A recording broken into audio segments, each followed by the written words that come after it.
Welcome to the Process Podcast with Rod Howard, where artists, entrepreneurs, and visionaries share their stories and insights on creativity, world events, and personal journeys. Get ready to deep dive into the minds of those shaping the future.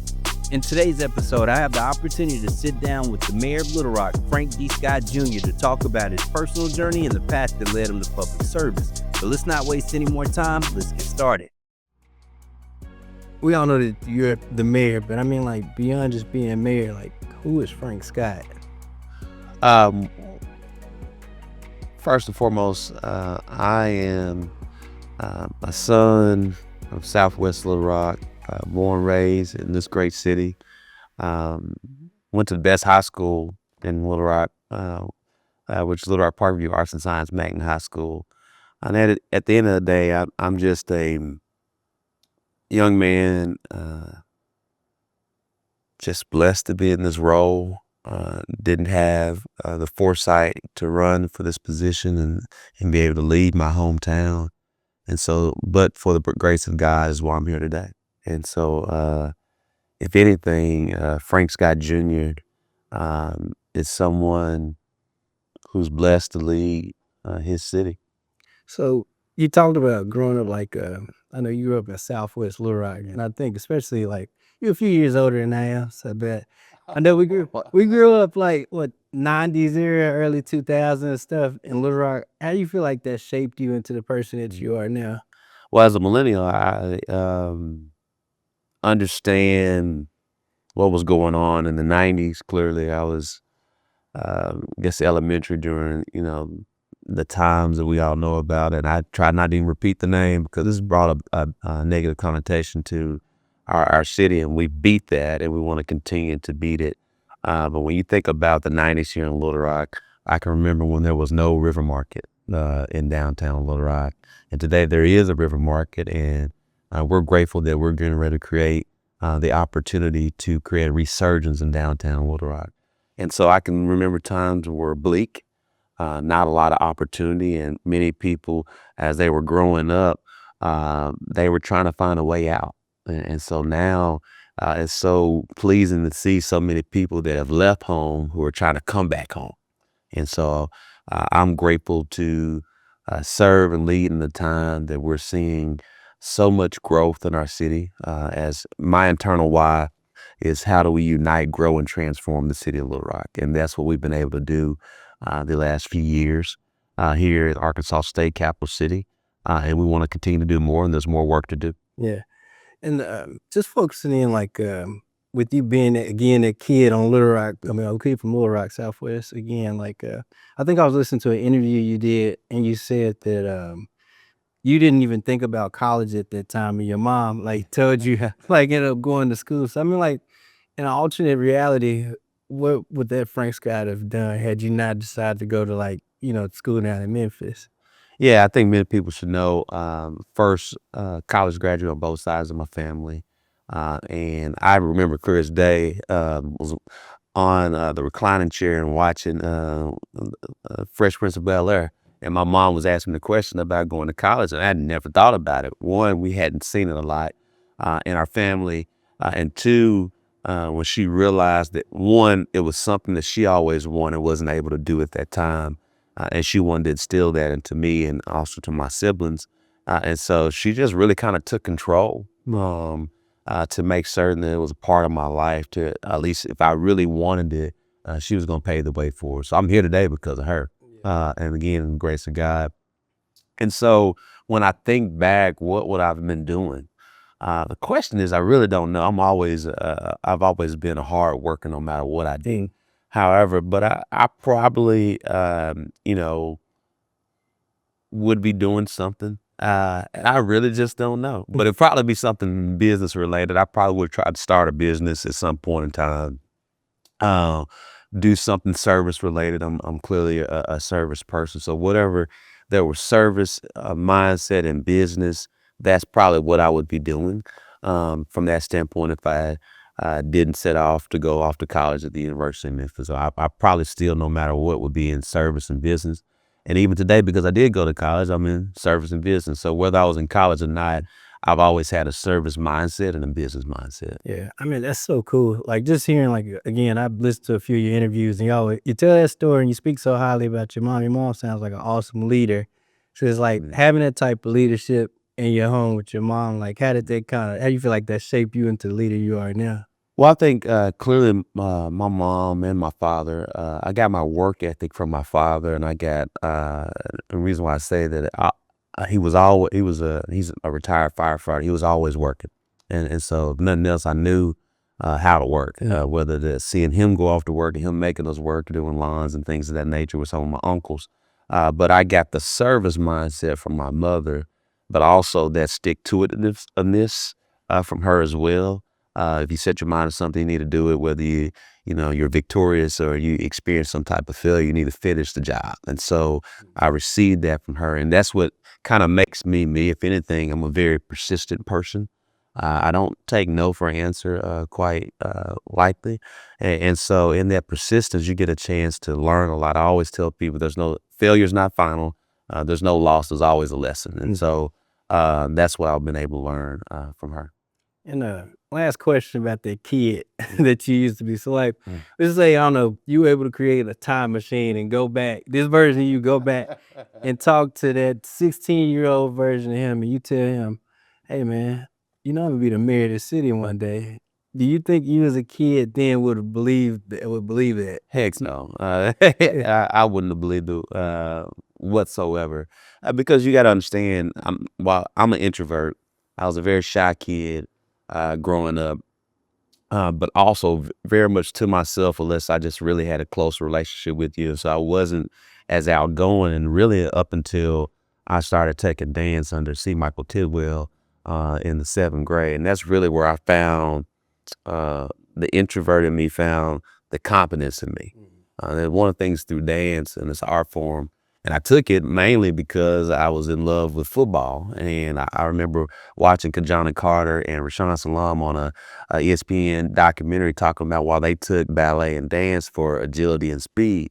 And so that was the reason why. And so that's where I got that confidence to pursue different things as I move forward. But growing up, I would have said you're crazy to think that I would be mayor because it's, at the time we had never seen, a black elected mayor. We'd never seen a lot of folks in leadership, at least growing up. And not to say there wasn't any, because clearly there are giants that I stand on today, like a Lottie Shackelford, Charles Bussey, and many others that paved the way. Ernest Green paved the way for me to be where I sit today.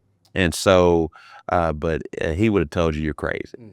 You can't do that. Man, that's wild. But like, one of the things I think I respect so much about you and just like the story, because like you look at it on paper, like you went to Parkview, then you go off, and you correct me if I'm wrong, but you went to Parkview, you went to school down in Memphis, you came back, you worked for Mike Beebe at like 22, and then after you worked for him for a couple of years, you went to, I guess, private sector, did banking, and you went back. So it's like, if you have that business savvy, you made a conscious decision at some point to be a public servant. And my question for you, I've been seeing what you were going through on the internet. Why in the world would you decide to do that? In life, I've always been a team player and been behind the scenes. But through, providence, for whatever reason, I was always thrusted to the front in leadership. But I started in the back serving. I'm a big believer that you can't be a great leader if you're not a great follower and a great servant. And so my story is go off the University of Memphis, come back home. I do 2 years as a distribution manager, work at Target Distribution, working overnight, managing overnight weekend shift, then work for the governor at around 22, 23. I worked for him for 5 years. And while I was working for him, I went to school at night to get an MBA because I still had that business mindset. Then go off to the bank, then become the second Black Arkansan to join the Highway Commission. First was Rodney Slater, who later became Secretary of Transportation under President Clinton. And then got into politics as far as running for mayor, mainly because I got frustrated. I tell people all the time, fear and frustration are the greatest motivators. And so while being very involved civically and engaged in the politics of the city. I was a banker, still engaged with what was going on in the city. I started seeing things that were going on that I felt wasn't going in the right direction for the city as a whole. That there were many voices that weren't at the table, and people were dictating things without having the full knowledge of the diverse voices that we have in our city. As that I continued to hit a wall and trying to say, hey, we need to listen to everybody. Hey, we need to do this, we do that. And I started realizing I was being invited to these tables. And quite frankly, many of those tables, just they were checking a box to say they had a Black person at the table. And not all, but those at the time that created that frustration. And as that, I began to keep banging my head on the wall. I said, you know what? I think I may just have to go run for office to bring these voices to the table, and to help move our city towards reaching its true potential.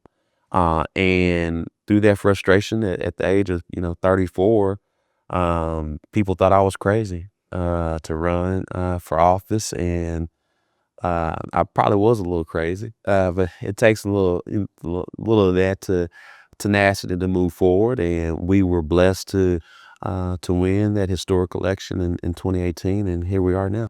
Man, I gotta ask you this because I can't imagine like being in that position. Like, you living your life, you're going through like you did the public service thing with Mike Beebe, but to be like, I'm finna be a mayor, and I can't imagine what those conversations were like with people around you. Do you remember how those conversations were when you were telling people, I'm finna run for mayor? Like, how was that? And then like just Again, some people were very they wanted to be supportive, and they were supportive, but they also had this caution of that's kind of a surmountable task. Are you really for it? How are you going to raise money? How are you going to get name ID? How are you going to, share this message and get it to the people that they actually vote for? There are many people that have tried before you.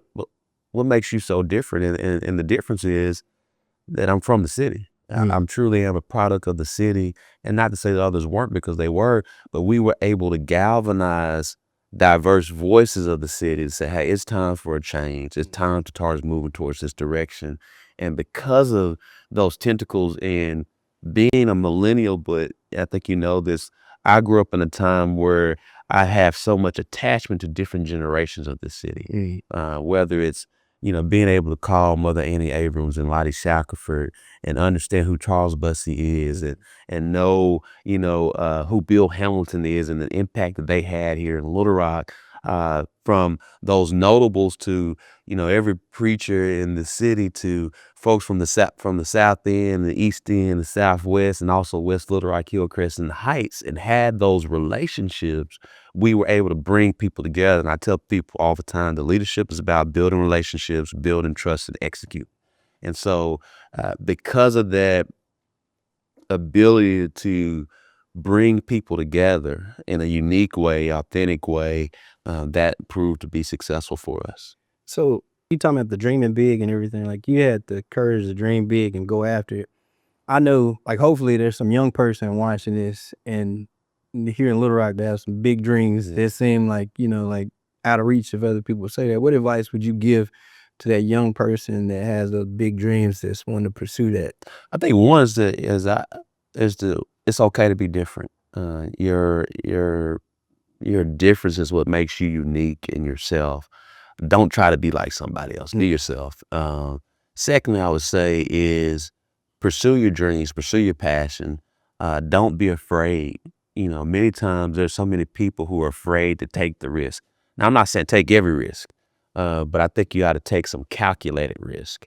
And so, which I took a calculated risk and had the ability to do so, because I could have just stayed a banker. I could have just not take that risk of being disliked, because I tell people all the time, when you're in leadership, everybody likes you until you make a decision. And so I would just share people, pursue your dreams, take the calculated risk, clearly pray, and listen to God on how you move forward from that standpoint. And it's okay to be different there. You talked about like the decision making. Like, one thing I know, as soon as you came in office, it wasn't no chill at all. Like, you came in and went from 0 to 100, because I know y'all had the flood, and then you went through like the summer of 2020, just all that stuff kind of just happening at once. And it was, with all that going on, I know a lot of times you don't have a lot of time to sit on a decision. Like, how are you able to make the right decisions on a limited amount of time? Like, I know, I mean, like, that's got to Well, be a lot. yeah, it definitely is. We've been through a lot in our administration, whether it's like you shared the 500-year flood in July 2019,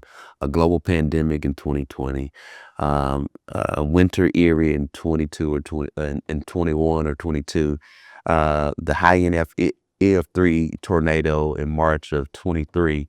We just had some wildfires for the first time. I told someone the other day I could lead FEMA if I needed to. But the main reason we've been able to lead through these crises is because we got a great team. It's my job to set the vision, make those decisive decisions, to be prepared for the unexpected, but really rely upon your team members who have the skill, the experience on these various issues, but also keep the people first in your decision making. And so we've always strived to keep the people first and how it best impact them or understand how it could affect them. And so we had to be ready on day one. We were blessed that not only did we have a skilled, experienced team to help me make those decisions, I also came from a background of working for a governor where there were natural disasters that happened in his administration. There were various things that were going on. I worked at a bank, so I understood business. I worked as a highway commissioner. I understood how infrastructure worked. And so I was blessed to have a well-rounded experience at a very young age in business and public policy. So when we got to office, we had a firm foundation. We weren't starting really at zero because we had these years of experience, really from 22 to 34, basically 12 years of experience in both the private and public sector. So when these decisions came about, we had a frame of reference in addition to in addition to the team members that we had to make those decisions. It doesn't happen in a vacuum. It's truly a team. It's not solely me. And so that team is the reason why we've been so successful despite the many crises we've had to lead through. Man, I can only imagine, like leadership. I feel like people don't talk about enough, like the weight of leadership or the cost of leadership. So I guess my question for you is like, when you're in that position, it's all you the quarterback. So whether it's good or bad, it's on you. Like, how do you kind of deal with that pressure of having that being that leadership role? I think people have to understand mental health is a real thing, and we shouldn't be ashamed to talk about it. And I can tell you, me and some other mayoral colleagues around the nation who were going through, particularly during the time of COVID. COVID was a weird time for all of us, and I think COVID allowed things that may have been hidden in you become more acute because we were relegated to ourselves. And whereas for me, I had to be around so many things, even though many people were shut inside, I was outside, but by myself alongside my team members. And so from a mental health standpoint I think one, you got to be able to talk to somebody. Two, for me, I'm a man of faith. And so prayer has really helped me get through the mental health issues that may arise. And when I say mental health issues from a standpoint of just the pressure of issues and the weight of decisions and the responsibility, it weighs on your mind, it weighs on your spirit. And you got to be able to talk to someone, whether that's to your God or to, your confidant, to really release it in a healthy way so you can move forward. Yeah, man, so I'm gonna shift gears. I'm change the pace a little bit, but I think what a lot of people don't realize, like the significance of you being like the mayor, the big thing is like first Black mayor elected by popular vote. Like, I don't think this was a history lesson for me. I was listening to one of the other interviews. Like, I didn't realize, was it 1957 they switched to like where the board, man, I know you can explain that way better than me. How was it work? So essentially, Little Rock was a mayor council form of government up Okay. until 1957, 58. And so if you understand history of Arkansas and Little Rock, particularly Black history, a couple things were going on in that period of time. One was the Central High crisis of 1957. And so the mayor at that time was Mayor Woodward Mann. And so he was a man before his time, a very liberal, progressive mayor before his time in the middle of the civil rights movement. And so because of some other decisions. Arguably, others will say others, but I will say from particularly 2 decisions were made by him. One, he integrated the bus system here in Little Rock. That didn't make a lot of people happy. 2, he's the one who called President Eisenhower to allow the 101st Airborne Troops to allow the Little Rock 9 to go to Little Rock Central High.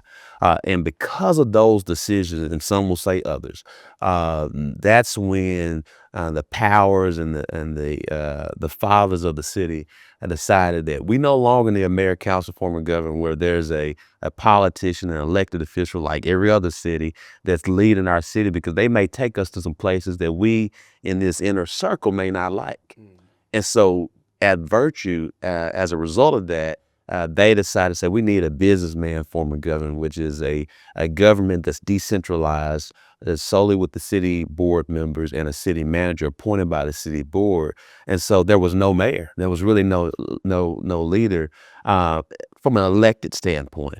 Every city council member is a leader. And so essentially from that point on, the mayor position went from being a strong, powerful executive elected by the people to basically being a ceremonial, weak position where the city council members who are elected basically amongst themselves, not the people, decide, okay, this year you're going to be mayor, next year so that happened up until the mid-90s. And so starting in the mid-90s, again, leaders of the city said, hey, we need to get back to a mayor council. And so there's been various iterations up until 2017 where we now have a strong mayor executive elected by the people alongside a chief administrative officer. And so that's the reason why. And so that's the history of it.